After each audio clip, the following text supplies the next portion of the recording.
Hi. Well, welcome to another day. I hope it's a good one for you. Today we continue on with the saga of King Ahab, and Elijah comes back in at one point, and we have this account of uh, Naboth and his vineyard, and finally Jehoshaphat, the son of Asa, who is king of Judah, uh, uh, comes on board with a pact to go to battle with Ahab and the forces of Israel. There's several things as we go through this account that I wanted to highlight today, two of which I kind of have thought about before. One was new in my reading of commentaries. And of course, it opens up with the defeat of Ben-Hadad, um, and then and we almost get a picture of Ahab not being such a bad guy here. But then we go on to this account of Naboth and his vineyard, and probably you have heard of this one before.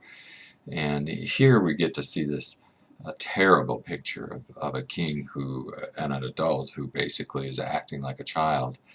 He tries to get Naboth to sell him the vineyard that's near the palace. Uh, Ahab wants to grow some vegetables. Naboth does not give it up, and he can't. Uh, he cites basically what commentators say is he cites the law in Numbers 27 verses 8 to 11, and therefore it's an inheritance, and it's not available for him to give up, so he can't.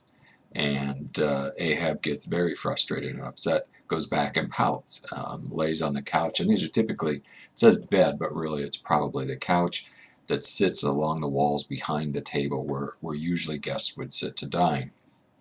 And in fact, at one point it says he's so upset and so sullen, he refuses to eat and turns his face towards the wall. How embarrassing, how childlike, and clearly to Jezebel it was also embarrassing. She basically questions him, aren't you the king of Israel?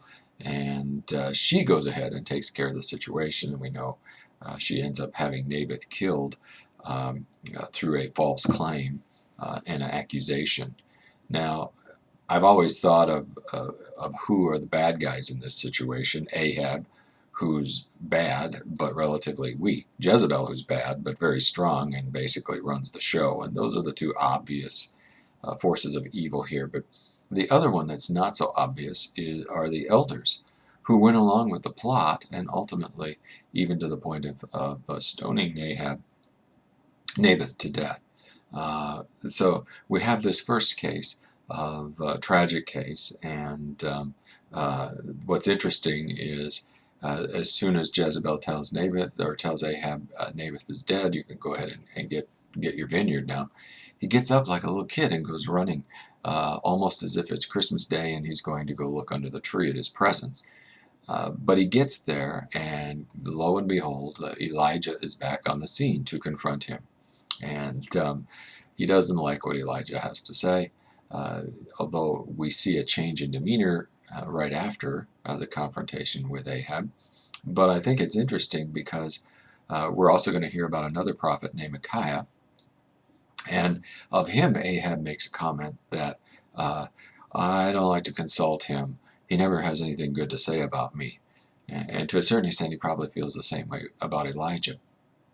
But one commentator said what Ahab probably doesn't realize is that of all the people around him, Elijah, Micaiah, they're probably the best friends he has. Because certainly a king will have those around him who are nothing more than yes men.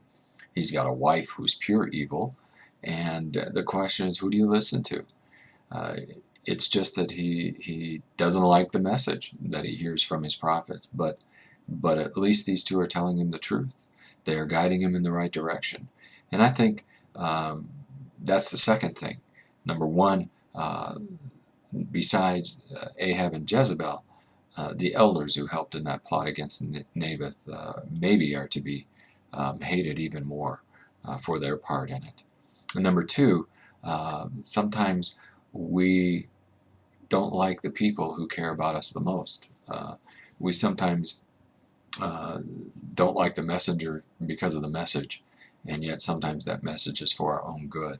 And maybe we need to remember that as we look around the people around us who sometimes offer criticisms but do so for our good. The third part of the story, and the one we end with today, is Jehoshaphat, son of Asa, as I said, um, really blunders here. He has a kind of a moment of some bad decisions in the midst of his rule, and he gets together. He's wooed by Ahab, and obviously responds to it favorably. Basically agrees to go to battle with Ahab, but then he says, "But let's consult and make sure." So Ahab gets his prophets, who all tell him what he wants to hear. And Jehoshaphat, well, isn't there someone else? And that's when Ahab says, well, I got another one, but I don't like him because he never tells anything good about me. So he gets Micaiah in there. And I think, as we'll see later on in our next segment, the battle uh, goes differently than what is expected. But more importantly here, Jehoshaphat makes a critical error for us as believers. It would be important for us to remember. Number one, he agrees to do something before he consults the Lord and prays about it and seeks guidance. And how often in my life am I out there doing stuff and then after the fact decide to pray to God and ask Him to bless it? And what he should have done was say, let's consult first. I want to hear what the Lord says before I commit to anything. And that's good advice for us today, I think, too. And so I'm going to try to take that today. And as I go about my day, I'm going to try to make sure that I consult with the Lord and seek His direction for my decisions. And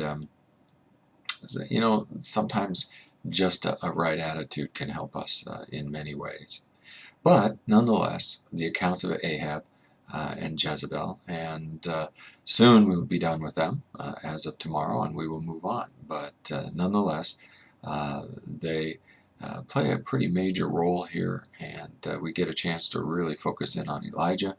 And so it has been valuable today as we continue moving through Kings and Chronicles. We will pick it up tomorrow, and we'll look forward to talking with you again.